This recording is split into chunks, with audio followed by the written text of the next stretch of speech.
Hi there, welcome to Two Splits. It's been a while since we uploaded on this channel, but we're back! Haha! So, Infinix gave me this guy, the Infinix Zero5g. It's Infinix's first 5G phone, and I'm going to spend a day with it. I would tell you what I noticed from using it all day.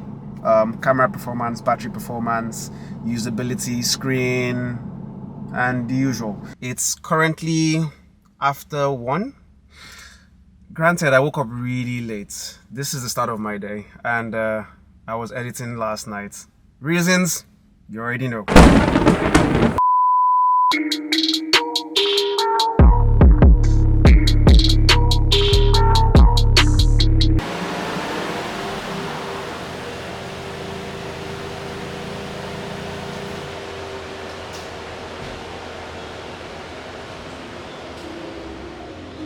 Here's a rundown of all the phone's specs.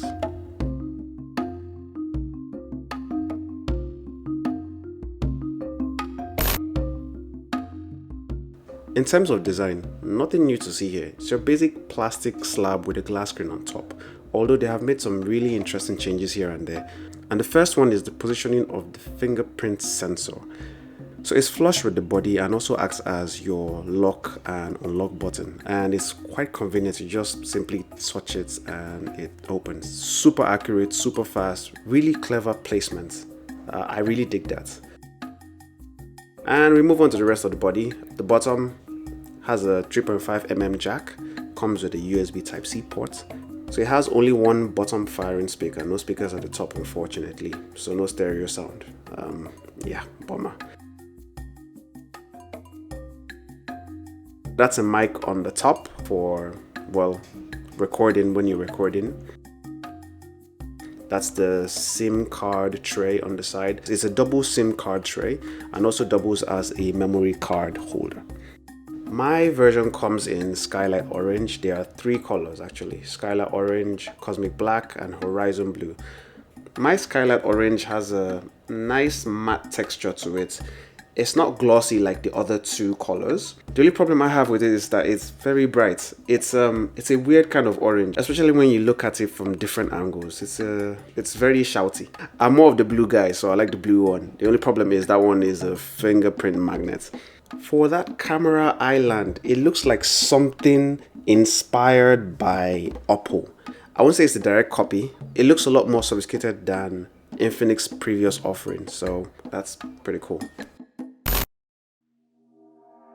The display is your basic IPS LCD display. I'm surprised that in 2022 we are still doing LCD, but it's not impressive, it's not bright enough, and because the phone is constantly trying to save battery, it's always usually dim. You have to manually adjust the brightness control from time to time. Very basic screen, not very sharp.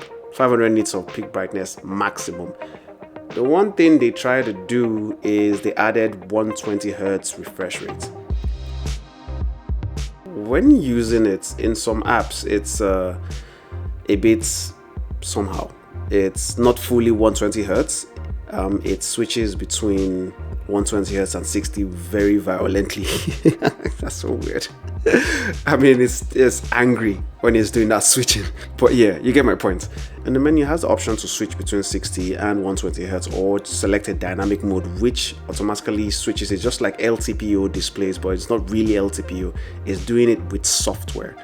In that mode, it switches to 120 on what it feels should be running at 120. So for example, if you're playing games, it would leave it at 120. If you're doing stuff like basic browsing, it would take it down all the way to 60. And I sort of felt that I should be doing browsing at 120Hz when I scroll, but no, the phone doesn't think so. Resolution is 1080 by 2460 pixels. Not very sharp, like I said earlier. It's a very basic screen.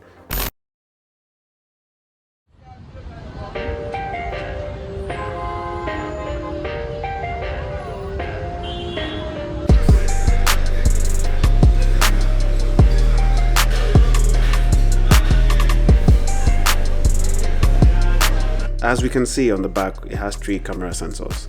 The main one is 48 megapixels, the telephoto one is 13 megapixels, and it has a 2x optical zoom at 2 megapixels. The selfie camera is 16 megapixels, and actually I would say that one was quite good. It even has a flash in the front. The camera app is packed with features, but if you're like me, you just want to take a photo and move on with life. In that case, the camera takes decent photos, but only if you give it enough light. Put it in any challenging situation and it will just fall apart.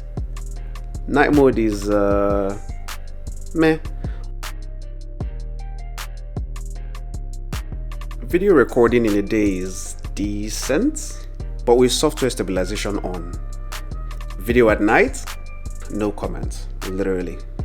You need to understand that this is a mid-range phone. Do not expect the camera to take flagship photos or video. I mean, they obviously had to find a way to cut down costs, so keep that in mind.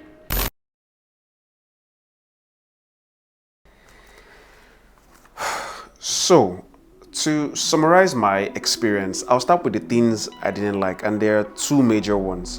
The first one is the screen, obviously. It's okay, but the refresh rate was inconsistent, the colors were washed out, it's not sharp, and the screen is not very bright. The second thing being the amount of ads and unnecessary apps installed make the experience feel very crowded. I like space. I like to be able to install and customize the way I want to. That's why you have an Android phone in the first place. If none of those things bother you, then I'm happy to report that this is the longest lasting mid-range smartphone you can currently buy in 2022. I got 2 full days on a single charge with this guy. It's incredible.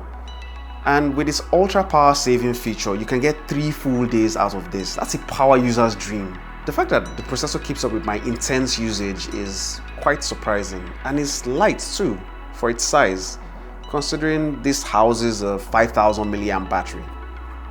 Not bad.